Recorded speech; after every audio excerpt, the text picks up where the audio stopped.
ദുരന്ത് to Ranveer Ranveer എന്ന് പറഞ്ഞു കഴിഞ്ഞാൽ നമ്മുടെ നടി ആലിയ ഭട്ടയുടെ ഭർത്താവാണ്. അവർ നല്ല കപ്പിൾസാണ്, നല്ല സ്നേഹത്തിൽ കഴിയുന്ന ഒരുപാട് പരസ്യത്തിൽ ആലിയ ഭട്ട അഭിനയിച്ചിട്ടുണ്ട്. അപ്പോൾ ഈ ദുരന്തിനെ പറ്റി പറയാനെന്ന് വെച്ചിട്ടുണ്ടെങ്കിൽ വാക്കുകളില്ല.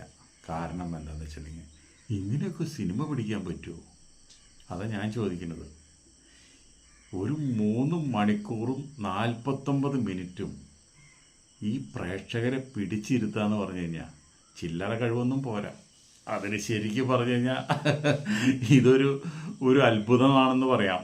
അപ്പോൾ അതുകൊണ്ട് ആദ്യമൊക്കെ നമുക്ക് ഹിന്ദി പടങ്ങളൊക്കെ റിലീസാകുമ്പോൾ നമുക്ക് സ്ട്രൈറ്റ് ആയിട്ട് ഹിന്ദി ആയിട്ട് നമ്മുടെ വായിലേക്ക് തള്ളി തരാറ്. ഇപ്പോൾ ഹിന്ദി പടങ്ങളൊക്കെ അപ്പോൾ മലയാളത്തിൽ വരുന്നുണ്ട്. അപ്പോൾ അതുകൊണ്ട് നമുക്ക് വളരെ ഇഷ്ടമാണ് മലയാളത്തിൽ കാണാം. ഈ തെലുങ്ക് പടങ്ങളൊക്കെ എത്രയാണോ ഡബ് ചെയ്ത് വരുന്നത്, അതുപോലെ തന്നെ ഹിന്ദിയിൽ വരുന്ന പടങ്ങളൊക്കെ ഡബ് ചെയ്ത് മലയാളത്തിലേക്ക് മലയാള ഭാഷയിൽ എത്തണം. നമുക്ക് ഹിന്ദി മാത്രം അറിയില്ല, ഇംഗ്ലീഷും അറിയില്ല, പിന്നെ നമ്മൾക്ക് എന്താ കാര്യം? അപ്പോൾ അതുകൊണ്ട് എത്രയും പെട്ടെന്ന് ഇനി എല്ലാ ഇതുപോലെയുള്ള പടങ്ങളൊക്കെ മൊഴി മാറ്റം നടത്തി ഇവിടെ റിലീസ് ചെയ്യുക. എന്നാലും ഒരു അന്യായ പടമാണ് കേട്ടോ, ഇനി പറയാതിരിക്കാൻ പറ്റില്ല. നമ്മളൊക്കെ അമിതാഭ് ബച്ചൻ അഭിനയം വലിയ അന്നത്തെ കാലത്തെ അഭിനയം കണ്ടിട്ട് നമ്മൾ ഹിന്ദി സിനിമയുടെ ആരാധകരെയാണ്. അതിനുശേഷം മിഥുൻ ചക്രവർത്തി വന്നു, അദ്ദേഹത്തിന് പടങ്ങൾ നമ്മൾ കാണാറുണ്ടായിരുന്നു. പിന്നെ നമ്മൾ ഹിന്ദി പടത്തിനെ പറ്റി മാറുന്നു. ഹിന്ദി പടം കണ്ടു കഴിഞ്ഞാൽ ആ തിയേറ്ററിലേക്ക് പോലും നോക്കാറില്ല. പക്ഷേ ഇപ്പം ഇനി നോക്കേണ്ട സ്ഥിതി വന്നിരിക്കുക. ഇമ്മാതിരി പടങ്ങളൊക്കെ സർട്ടിഫിക്കറ്റ് കൊടുക്കുക എന്ന് പറഞ്ഞാൽ സർട്ടിഫിക്കറ്റാണ്. സർട്ടിഫിക്കറ്റ് കൊടുക്കുക എന്ന് പറഞ്ഞാൽ പിന്നെ എന്താണ് വിജയുടെ നമ്മുടെ ജനനായകന് സംഭവിച്ചത് നമുക്കൊരു സംശയം. അത്രയധികം വയലൻസ് അതിൻ്റെ ഉള്ളിൽ, എന്നിട്ട് ഇതിന് സർട്ടിഫിക്കറ്റ് കിട്ടിയല്ലോ. അപ്പോൾ അതെന്താ രാഷ്ട്രീയ കളിയാണെന്നുള്ള നമുക്ക് വ്യക്തമായിട്ട് മനസ്സിലായില്ലേ. ഇനിയിപ്പോൾ ഇലക്ഷൻ കഴിഞ്ഞ് ഇപ്പോൾ പെരുമാറ്റച്ചട്ടം നിലവിൽ വന്നിരിക്കുന്നു. ഇനി ഇലക്ഷൻ കഴിഞ്ഞതിന് ശേഷം മാത്രമേ ജനനായകൻ തിയേറ്ററിലേക്ക് നോക്കണ്ടോ. പക്ഷേ ഇത് ജനനായകനൊന്നല്ല, അതിലും മേലെ നിൽക്കുന്നതാണ്. രജനികാന്തിൻ്റെ ജയിലർ ടൂണിലും മേലെ നിൽക്കുന്ന ഒരു സംഭവമാണ് ഇത്. ഇനിയിപ്പോൾ ഇതിൻ്റെ മേലെ നിൽക്കാനായിട്ട് വേറൊന്നും നിൽക്കുമെന്ന് എനിക്ക് തോന്നുന്നില്ല. പിന്നെ എനിക്ക് വലിയൊരു റിക്വസ്റ്റ് ഉണ്ട്.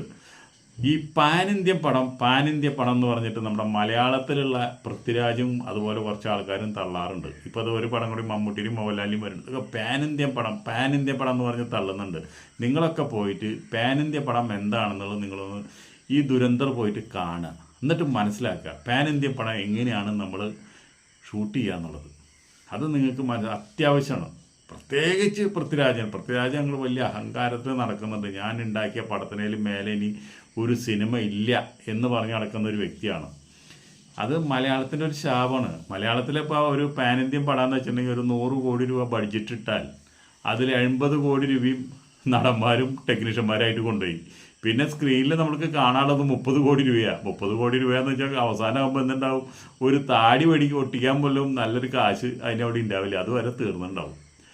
ജനറേറ്ററിൽ പെട്രോൾ അടിക്കാനുള്ള കാശ് പോലും ഉണ്ടാവില്ല, അതുപോലെ ആവും. അപ്പോൾ മോഹൻലാലിനെ പടമാണല്ലോ, എന്തും കാട്ടി കൂട്ടി കഴിഞ്ഞാൽ ജനങ്ങൾ ടിക്കറ്റ് കാശ് കൊടുത്ത് അങ്ങോട്ട് ഇടിച്ച് കയറിയോന്നൊക്കെ ഒരു ധാരണയുണ്ട്. അതൊക്കെ പണ്ടത്തെ കാലത്താണ് മോനെ.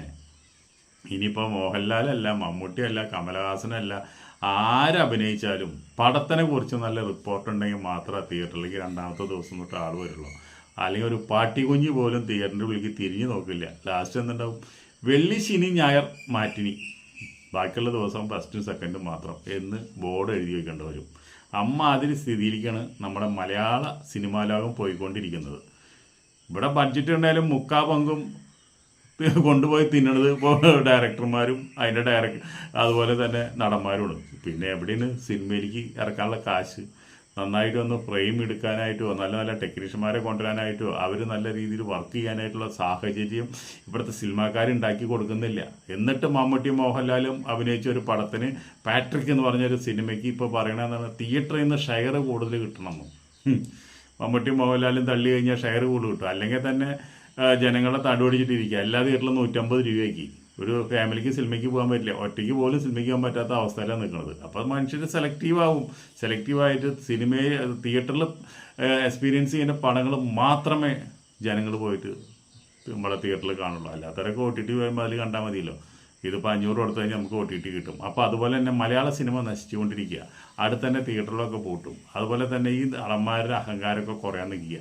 ഇങ്ങനെയുള്ള ഓരോ പടങ്ങൾ, ദുരന്തർ പോലുള്ള പടങ്ങൾ വന്നിട്ട് ഇവരൊക്കെ കാണട്ടെ. മമ്മൂട്ടിയും മോഹൻലാലും കമലഹാസനും രജനീകാന്തും എല്ലാവരും പോയി കാണട്ടെ എന്താണ് പാൻ ഇന്ത്യൻ പടം എന്ന് നിങ്ങൾ മനസ്സിലാക്കുക. നിങ്ങളെല്ലാവരും പോയിട്ട് ഈ വീഡിയോ കാണുന്ന എല്ലാവരും പോയിട്ട് ഈ ദുരന്തർ കാണുക. ഇതാണ് സിനിമ, ഇവനാണ് സിനിമ.